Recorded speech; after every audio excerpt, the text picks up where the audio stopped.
Alright, it's been a while since I posted my last video. Quite a bit has happened since then.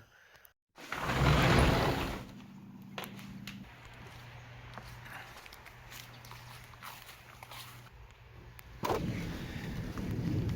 kind of took apart my van and there's a reason for that, which I'll get to. But it's all in pieces. And I also got a hitch, which I haven't installed yet. As you can see, that's the shower that I was building last, which is also in pieces. There's the AC unit, the mini split, which I would have liked to have running by now, but again, I'll get to why this is all in pieces right now. And now for the big reveal.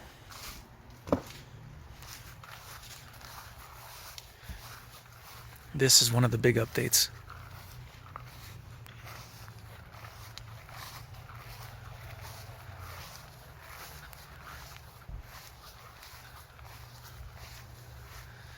This is an Iveco 2.5 turbo diesel, and it has a Fiat motor. It's pretty fuel efficient. It's a 4x4 with 2 low, 2 high differential lock. It comes already with a S-Bar 9.5 kilowatt diesel heater. These are the batteries. It's pretty beefy. So how did I get this and why did I get this? I'll cover that in a bit, but first check out how it sounds.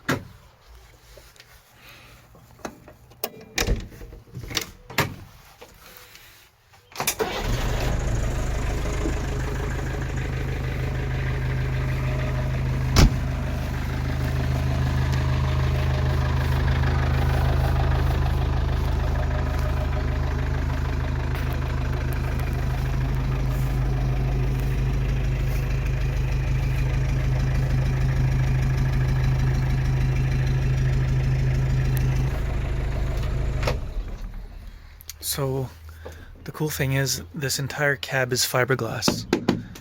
Pretty lightweight. The doors, the body, the hood.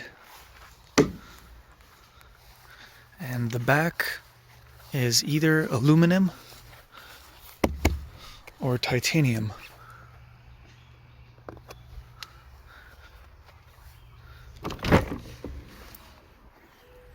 Let me get up here.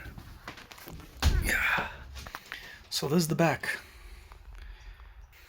Another cool thing is it comes with a 3500 watt inverter, 2 house batteries, junction box, a lot of cool stuff. And this was used as a Canadian military recon vehicle. It's 1993. Okay. Alright, so why did I get it? Well, I got tired of the Sprinter being stuck, and I wanted something a lot more off-road capable. Look at these tires. They're huge. So this truck is really off-road capable. I've seen several conversions done, and this thing can climb real well. It's got a top speed of about 105 kilometers an hour. It's got 3 gears. It's got a lot of torque. So it's really good. It's decently fuel efficient. And so what I want to do is take this back part down and take this stuff off and then create a custom fiberglass body that goes back a little bit further. And this will be kind of like my off-road camper. I ended up getting a really good deal on this thing. The guy who had it worked in the military. He was at Petawawa, Ontario, and took really good care of it. Everything runs great. But had I known what was going to happen next, I would have probably not bought it. The Toronto market for real estate had really exploded this past year, and I decided to take advantage of that and list my house up for a really crazy amount of money, thinking that if it sells, I'll just go with it. With that in mind, I also started shopping around with the idea of potentially getting some land a bit more south of where I am, with water access. And within a couple days of looking, I found this place. I called up the agent, and he just told me to go check it out on the spot. So within about an hour's drive, I got there and I instantly fell in love with the place. It has a river going through it. It has a bit of lake access with kind of a private beach that needs a bit of work. And it's 60 acres. So it's a whole lot of land. Getting permits in that area it should be a lot easier because it's not in the Toronto area. And I thought it'd be a really cool place to build the next workshop since I was kind of running out of space in this garage. So all of that happened really quick. I put an offer on that place, and with a bit of back and forth over a couple days, they accepted my offer. And then I put this place up for sale for that crazy amount, and it actually sold over asking. So now it's a gigantic mess over here because everything is being kind of disassembled and moved into this shipping container that I purchased. And yep, I got a 40-foot shipping container just sitting in my driveway. And little by little, I've been kind of loading up all the tools I had in my house into the shipping container. Next, I ended up buying 40 solar panels, 300 and I think 40 watts each. They are pretty big. They're brand new. They're Canadian made. I tested a couple of them at random. And again, I found this deal. And I found this deal on Kijiji here locally. And it was an amazing deal. So I just had to get all 40. I probably don't need that much power. So I ended up getting a bench seat for the front to replace the single seat that I currently have. But again, all of this had to be put on hold. And this is why my van is currently taken apart, because I'm going to use it as a transport vehicle to move everything from my house that doesn't fit in the shipping container, like furniture and stuff, over to the new place.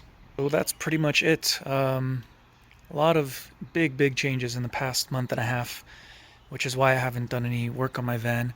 And why I kind of disappeared for a bit.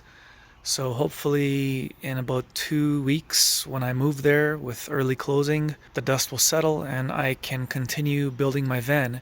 And the objective now is to epoxy the entire inside of the van.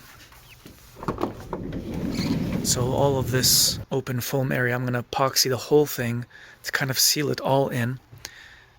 Paint it so it has a nice finish. And finish my shower, and then do a little quick makeshift wooden kitchen, just temporarily, that I'm going to use for the trip, which is going to be west coast towards Alberta, BC, and I want to try to do that in a convoy of vans. So I've already spoken with a couple people, and we're trying to set that up. So I've got about 2-3 months to do that. It's not too much work, actually. Yeah, so this bed still needs to come out so that I can make room for like the furniture that I have in my house, like my actual bed, my couch, my TV, and beyond that I really don't have that much furniture. There's more craziness to this story, which I need to go over to the new location to show. So more on that on part 2 coming up soon. And in part 2 you'll get to see the new location, the 60 acres. It's got a bit of forest. It's got some farmland, which I've already leased out. And I'm not sure what I'm going to do with after the lease. But big changes, mostly all on a whim. It's kind of exciting. Actually, it's really exciting. Kind of scary at the same time too, since I don't know exactly where I'll live for now. But I might do some Airbnb. I'll show you what options I have on the new land when I get there in part 2.